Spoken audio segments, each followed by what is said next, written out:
बाबा रामदेव को घसीट कर लेके जाना चाहती हूँ, इसलिए कि बाबा रामदेव ही है जो पूरे देश को 35 रुपए 30 रुपए में पेट्रोल दे सकता है भैया। असली देशभक्त वही। और अब बाबा रामदेव को अगर ये सवाल पूछा जाए तो कहेगा देश हित के लिए तो जरूरी है भैया, थोड़ा तो योगदान देना पड़ता है। और फिर खुद ही डेढ़ी आंख वाला काना खुद ही कहता है कि साइकिल चलाइए, ये शरीर के लिए स्वस्थ है। तो भाई तुम ही चला लो ना गाड़ी। ये इस तरह अग्रसर है, आपको दिखाई नहीं दे रहा भैया। पत्रकार महोदय, आप उनकी जबान ना बोलिए, आपको पता नहीं है। आपको लगता है ये इस तरह जीडीपी का ग्रोथ गिरा कर, ये हमारे रोजगार खत्म कर कर, भारत में बेरोजगारी ला कर, किसानों को सड़कों पर ला कर, खेत में न होकर सड़कों पर ये आंदोलन करने को मजबूर हुए हैं, इस तरह विश्व गुरु बनेगा? कहा था नून रोटी खाएंगे और भाजपा को जिताएंगे। ये बेचारे सबसे ज्यादा नून रोटी खाने वाले तो यही है। और अरे एक तो भक्त हमारा चला गया डॉक्टर के पास, तो डॉक्टर ने कहा कि दांत दिखाइए। फिर डॉक्टर ने कहा क्यों, तुम मोदी भक्त हो? तो कह रहा क्यों, आपको कैसे पता? कह रहे दांत में तुम्हारे गोबर लगा हुआ है। कि भाई और बहनों, ये चीनी हमारी सेना में घुस गया है, हमारी सेना में घर बना लिया है, लेकिन हमने चीनी लोगों को झूला झुलाया। भाई और बहनों, हमने चीनी के लिए कभी भी कांटों वाली तारें नहीं लगाई, आंसू गैस नहीं छोड़े, हमने कीले नहीं उगाई। लेकिन भाई और बहनों, ये किसान जो है, ये आंदोलन जीवी, ये हमारी कुर्सी को उखाड़ने की कोशिश कर रहा है भाई।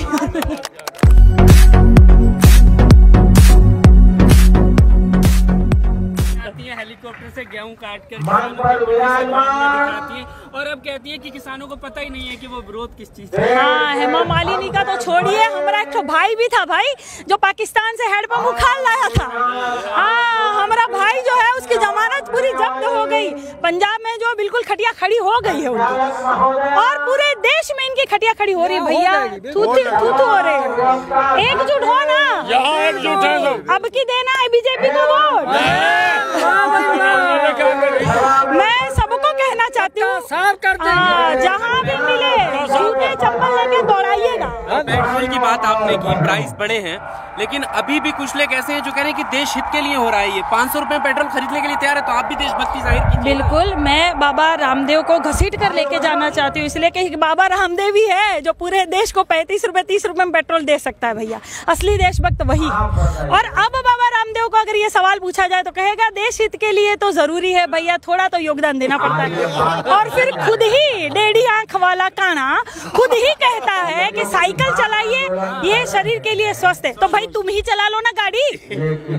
तो ये बोलते कुछ है, करते कुछ है। हाँ, इनके वो कोई नहीं है। अच्छा, सर पैर नहीं। बॉलीवुड की अभी बात की, जैसे सवाल आया महंगाई को लेकर, क्या उन्हें पता नहीं चला या ट्वीट करने से डरते? क्यों नहीं किया उन्होंने? जब पहले 1 रुपया बढ़ता था तो अमिताभ बच्चन का ट्वीट आ जाया करता था। अक्षय कुमार, मैं वही कह रही हूँ कि अमिताभ बच्चन जो है उसने भैया अब साइकिल चलाना शुरू कर दी, अपनी गाड़ी में जो है आग लगा दी। अनुपम खेर, अक्षय कुमार, अमिताभ बच्चन, ये अजय देवगन जो कहेगा कि केसर क्या किसकी गुटखा की ऐड करता रहता है, हाँ, दाने दाने में केसर का दम। ये कभी हमारे जितने भी सेलिब्रिटी है किसानों की बात क्यों नहीं उठाते हैं? आखिर ये भी कहीं ना कहीं देखा जाए तो इनके पूर्वज भी किसान रहे होंगे भाई, हमारे भी किसान ही रहे होंगे ना। शुरू में किसने किया? किसानों की वजह से ही तो धरती थी और है। तो ये पिज्जा खाने वाले या थोड़ा सा होशियार में स्टाइल मार लेते हैं बड़े बड़े सेलिब्रिटी, ये क्यों नहीं समझते कि अंदरूनी मामला है? अरे भाई, गंभीर मामला है। कई महीनों से किसान पड़ा हुआ है, कोई सुध लेने वाला नहीं, सरकार ध्यान नहीं दे रही है, ऊपर से संसद में भी किसानों का मजाक उड़ा रही है। तो इनको समझ नहीं आता कि चलिए आगे बढ़े, चलिए थोड़ा बात ही कर दे। पहले तो ये ट्वीट करते थे, अब ट्वीट इनके डिलीट हो जाते हैं, तो शर्म इनको आनी चाहिए। और देखो भैया, सब अनपढ़ नहीं है मोदी जी की तरह, सब समझते हैं। हाँ बिल्कुल, हाँ बिल्कुल, अमित भाई ने दिखाया था डिग्री। ये देखिए, हमारे मोदी जी पढ़े लिखे हैं, ये है मोदी जी की डिग्री। हमारा मोदी जी ने कशु बोलवानु नहीं, आ हमारा मोदी जी ने डिग्री छे અને हमारा मोदी जी भणेला छे। गुजराती बोला तो ये कहने से नहीं होता, सब अनपढ़ गवार नहीं है, यहाँ सब अनाज खा रहे भैया, सबको समझ में आ रहा है क्या सच है क्या झूठ है। जैसे जो प्रोटेस्ट करने वाले लोग हैं, एक्टिविस्ट हैं, उनके लिए मोदी जी ने एक अलग ही टेक्नोलॉजी निकाल दी है कि ये परिजीवी है, आंदोलनजीवी है, कहीं भी पहुंच जाते हैं। बिल्कुल, मैं आंदोलनजीवी हूँ, लेकिन मैं चंदाजीवी नहीं हूँ, मैं आंदोलनजीवी हूँ।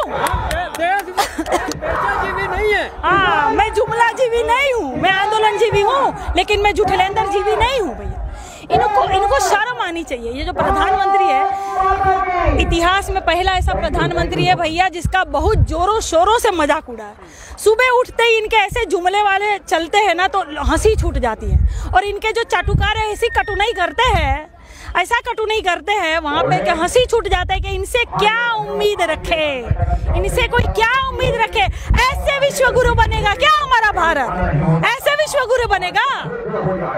कह रहे हैं कि विश्वगुरु की तरफ अग्रसर है, तो आप लोग सहयोग कीजिए, पढ़ रहे हैं। ये इस तरह अग्रसर है, आपको दिखाई नहीं दे रहा भैया? पत्रकार महोदय, आप उनकी जबान ना बोलिए, आपको पता नहीं है। आपको लगता है ये इस तरह जीडीपी का ग्रोथ गिरा कर, ये हमारे रोजगार खत्म कर कर, भारत में बेरोजगारी लाकर, किसानों को सड़कों पर लाकर, खेत में न होकर सड़कों पर ये आंदोलन करने को मजबूर हुए हैं, इस तरह विश्वगुरु बनेगा?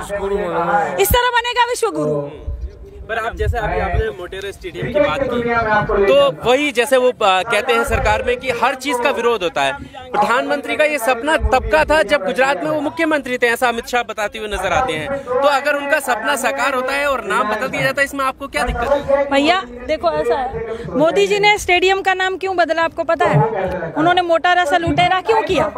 वो इसलिए किया कि वो इंसान अच्छी तरह से जानते हैं कि भैया हमारे नाम का ये लोग प्याऊ भी नहीं बना पाएंगे, पत्थर का नाम भी नहीं रखेंगे, तो क्यों ना जीते जी हमारे नाम का जो है वो उपयोग किया जाए और एक स्टेडियम ही नाम लगाया जाए, क्योंकि जानबूझकर अपने नाम से सब कर देंगे। भैया इसमें कोई शक नहीं है, आगे भारत देश का नाम मोदी देश भी कर सकता है। इसीलिए चेत जाइए, संभल जाइए, सावधान हो जाइए।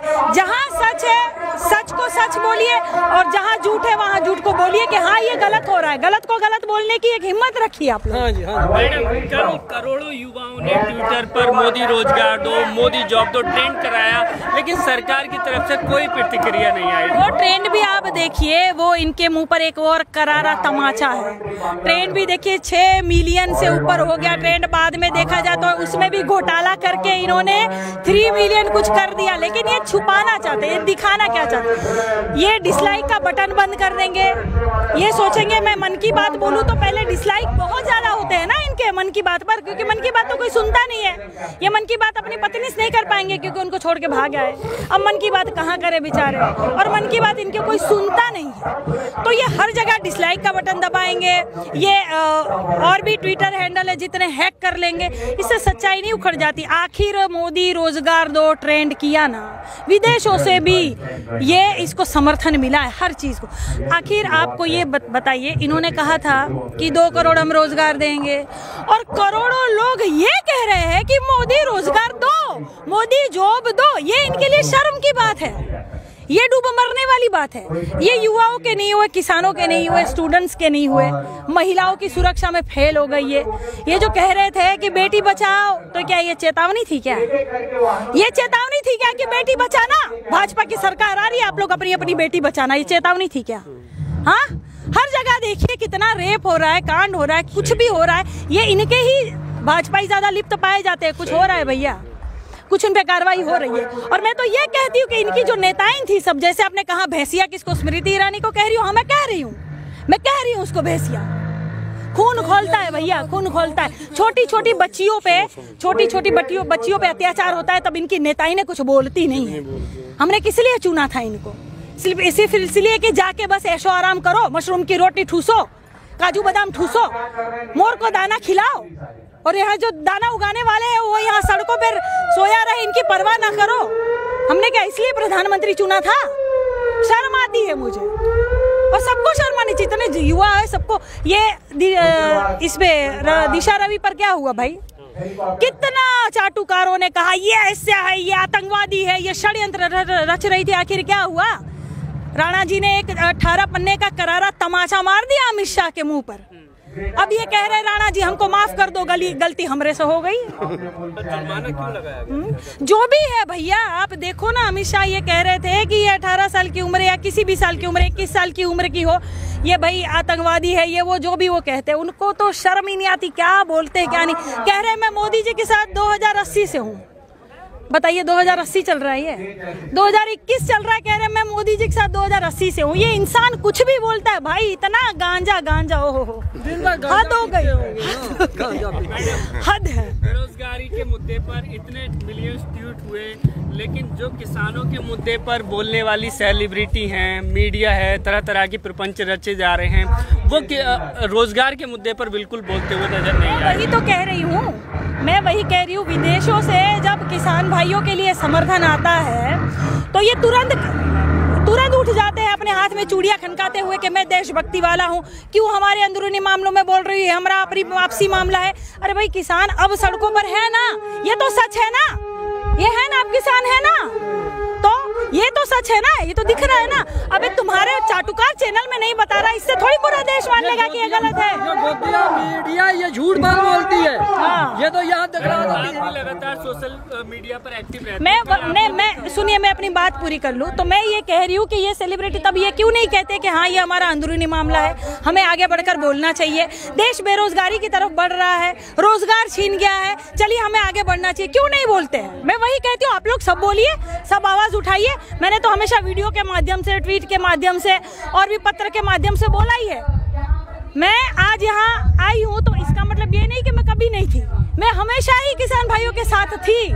आना मेरा पहली बार हुआ है क्योंकि कुछ और भी मेरी दिक्कतें थी, लेकिन मैंने हमेशा समर्थन किया है। तो आप लोग हाँ कीजिए ना, मैंने तो पहले ही बोला था, प्रत्यक्ष रूप से ना जा पाओ कोई बात नहीं, वीडियो के माध्यम से, ट्वीट के माध्यम से, फेसबुक के माध्यम से, यूट्यूब के माध्यम से आप लोग किसानों का समर्थन कीजिए। लेकिन मैडम, कल जिस तरह से सोशल मीडिया को लेकर के सरकार ने गाइडलाइंस जारी की है, उन्हें कैसे देखती हैं कि कंटेंट जो है अब बहुत जल्दी उस पर जो है एक्शन लिया जाएगा अगर गलत कंटेंट होता है तो? हाँ तो फिर ठीक है, तो कपिल मिश्रा पर सबसे पहले ये एक्शन लिया जाएगा ना, तो सबसे पहले भाजपाइयों पर ये एक्शन लिया जाएगा, क्योंकि इनके देखिए ना कैसे होते ट्वीट, ये महिलाओं की मान सम्मान नहीं करते हैं, ये महिलाओं पर टिप्पणी करने आते हैं, इनको समझ ही नहीं है महिलाओं से कैसे बात की जाती है, गाली गलौज करना शुरू कर देंगे, अलग अलग गंदा गंदा फोटो लगाना शुरू कर देंगे। इनकी माँ बहनें नहीं है क्या घर में? तो सबसे पहले तो इन पर ही होगा। जैसे इन्होंने कहा अपराध रोकेंगे, ठोको नीति करेंगे, ये सब कहेंगे, तो सबसे ज्यादा अपराधी तो यही पाए जाते हैं। तो इसमें तो यही हो गया भैया कि या तो भाजपा ज्वाइन कर लो या तो फिर जेल में जाओ,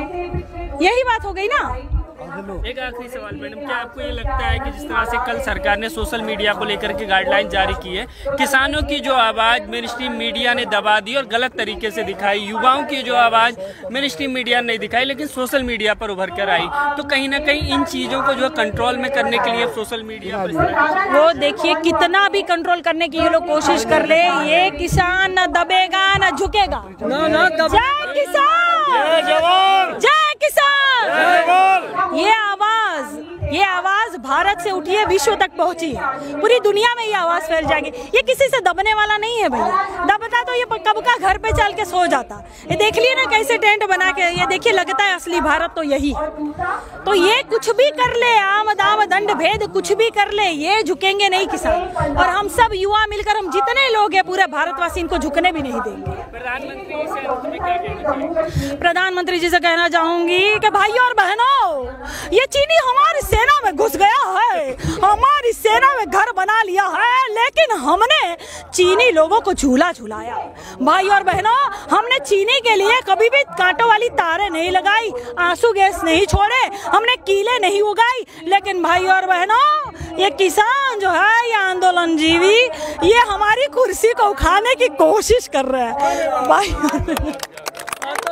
ये गैस सिलेंडर और महंगा कर दिया, पहले ने मध्य दे दे के अब एकदम खाल उतारने लग गया है। देखिए बाबा, गैस सिलेंडर जो है महंगा हमारे आपके लिए, भाजपाइयों के लिए नहीं है। और भक्तों, अरे भक्तों कैसे हो बे सालो, तुम लोग से तो बात करना ही रहेगा। जिनको आप भक्त कह रही हो कि हम 500 में भी खुश हैं। अरे इसके लिए ये इन्होंने कहा था नून रोटी खाएंगे और भाजपा को जिताएंगे, ये बेचारे सबसे ज्यादा नून रोटी खाने वाले तो यही है।